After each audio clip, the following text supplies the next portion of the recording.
ಇನ್ನು ಕಳೆದ 8-10 ದಿನಗಳಿಂದ ಈ ಸಬ್ ರಿಜಿಸ್ಟ್ರಾರ್ ಕಚೇರಿಗಳಲ್ಲಿ ಸರ್ವರ್ ಪ್ರಾಬ್ಲಮ್ ತುಂಬ ಆಗ್ತಾ ಇತ್ತಲ್ಲ, ಈಗ ಆ ಪ್ರಾಬ್ಲಮ್ ಸಾಲ್ವ್ ಆಗಿದೆ.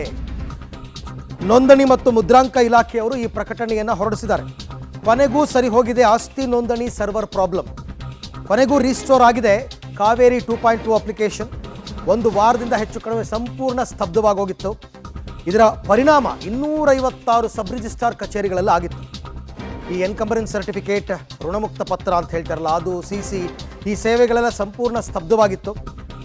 ಈಗ ಮತ್ತೆ ಸಮಸ್ಯೆಯಾಗದಂತೆ ಭದ್ರತಾ ಕ್ರಮವನ್ನು ಅಳವಡಿಕೆ ಮಾಡಲಾಗಿದೆ. ಈ ಆಡಳಿತ ಇಲಾಖೆಯವರು ನಿರಂತರವಾಗಿ ಮೇಲ್ವಿಚಾರಣೆ ಮಾಡ್ತಾ ಇದ್ದಾರೆ. ಈಗ ಬಂದು ನಿಮ್ಮ ಸಮಸ್ಯೆಗಳೇನಿತ್ತು ಎಲ್ಲವನ್ನು ಪರಿಹರಿಸ್ಕೊಳ್ಳಿ. ಸಬ್ ರಿಜಿಸ್ಟ್ರಾರ್ ಕಚೇರಿ ಹೋಗಿ ರಿಜಿಸ್ಟ್ರೇಷನ್ ಆಗಬೇಕಾ, ಸೈಟ್ ಮಾರಾಟ ಮಾಡುವಂಥದ್ದು ಅಥವಾ ಎನ್ಕಂಬರೆನ್ಸ್ ಸರ್ಟಿಫಿಕೇಟ್ ತೊಗೊಳ್ಳೋದು, ತುಂಬ ಕೆಲಸಗಳಿರ್ತವಲ್ಲ, ಅಲ್ಲಿ ಹೋಗಿ ನಿಮ್ಮ ಕೆಲಸಗಳನ್ನು ಮಾಡ್ಕೊಳ್ಳಿ. ಯಾಕೆಂದರೆ ಒಂದು ವಾರದಿಂದ ಜನ ಹೈರಾಣ ಆಗಿಬಿಟ್ಟಿದ್ರು. ಹೋಗಿ ಬೆಳಗ್ಗೆಯಿಂದ ಮಧ್ಯಾಹ್ನದ ತನಕ, ಸಾಯಂಕಾಲ ತನಕ ಕೂತಿದ್ರು, ಕೆಲಸ ಆಗ್ತಿರಲಿಲ್ಲ. ಈಗ ಅದನ್ನು ರೀಸ್ಟೋರ್ ಮಾಡಿದ್ದಾರೆ. ಈ ಬಗ್ಗೆ ಮತ್ತಷ್ಟು ಮಾಹಿತಿ ನನ್ನ ಕೊಲೀಗ್ ಮಾದೇಶ್ ಅವರಿಂದ ಪಡ್ಕೊಳ್ಳೋಣ. ಮಾದೇಶ್, ಈಗ ಧೈರ್ಯವಾಗಿ ಹೇಳ್ಬೋದಾ ಜನರಿಗೆ, ನೀವು ಹೋಗಿ ನಿಮ್ಮ ಕೆಲಸಗಳನ್ನ ಸಬ್ ರಿಜಿಸ್ಟ್ರಾರ್ ಕಚೇರಿಗಳಲ್ಲಿ ಮಾಡ್ಕೊಳ್ಳಿ ಅಂತ? ಇನ್ನೂ ಟ್ರಯಲ್ ಆ್ಯಂಡ್ ಎರರ್ ಮೆಥಡಲ್ಲಿ ಏನಾದ್ರು ಕೆಲಸ ಮಾಡ್ತಾ ಇದೆಯಾ ಸರ್ವರು, ಅಥವಾ ಸಂಪೂರ್ಣ ಸರಿ ಹೋಗಿದೆಯಾ, ಹೇಗೆ ಅಂತ?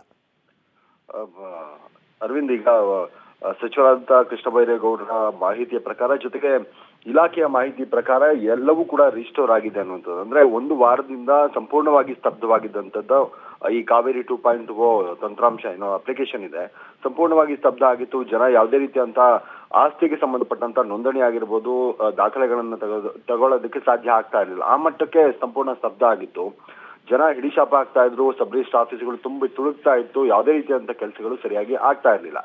ಆದ್ರೆ ಎಲ್ಲವನ್ನು ಕೂಡ ಅಂದ್ರೆ ಒಂದು ವಾರದ ನಂತರ ಅದನ್ನ ರಿಸ್ಟೋರ್ ಮಾಡೋದರಲ್ಲಿ ಸಕ್ಸಸ್ ಆಗಿದ್ದೀವಿ ನಾವು ಅನ್ನುವಂಥದ್ದನ್ನ ಮಾಧ್ಯಮ ಪ್ರಕಟಣೆಯ ಮೂಲಕವೇ ಇಲಾಖೆ ತಿಳಿಸಿರುವಂತಹ ಹಿನ್ನೆಲೆಯಲ್ಲಿ ಇವತ್ತಿನಿಂದ ಏನೇ ಆಸ್ತಿ ನೋಂದಣಿ ಇರ್ಬೋದು, ಎಲ್ಲವೂ ಏನು ಸಮಸ್ಯೆಗಳಿದ್ವೋ ಅವೆಲ್ಲವೂ ಕೂಡ ನಿವಾರಣೆ ಆಗಿದೆ. ಎಲ್ಲರೂ ಕೂಡ ತಮ್ಮ ಆಸ್ತಿ ನೋಂದಣಿ ಮಾಡಿಕೊಳ್ಳುವಂತ ನಿಟ್ಟಲ್ಲಿ ECಯನ್ನು ಪಡೆದುಕೊಳ್ಳುವಂಥದ್ದು ಇವೆಲ್ಲವನ್ನೂ ಕೂಡ ಮಾಡಬಹುದು ಅನ್ನುವಂಥ ನಿಟ್ಟಲ್ಲಿ ಪ್ರೆಸ್ ನೋಟ್ ಅನ್ನ ರಿಲೀಸ್ ಮಾಡಿದ್ದಾರೆ. ಮಾಧ್ಯಮ ಪ್ರಕಟಣೆಯನ್ನು ಕೂಡ ರಿಲೀಸ್ ಮಾಡಿರುವಂತದ್ದು. ಇನ್ನು ಮುಂದೆ ಈ ತರದ ಆಗದಂತೆ ಎಚ್ಚರವನ್ನ ನಾವು ವಹಿಸೋದಕ್ಕೆ ಏನೆಲ್ಲ ಕ್ರಮಗಳನ್ನು ತೆಗೆದುಕೊಳ್ಬೇಕು ಇಲಾಖಾವಾರು, ಹಾಗೆ ಈ ಅಪ್ಲಿಕೇಶನ್ಗೆ ಸಂಬಂಧಪಟ್ಟಂತೆ ಅದನ್ನು ಕೂಡ ಮಾಡಿದ್ದೀವಿ.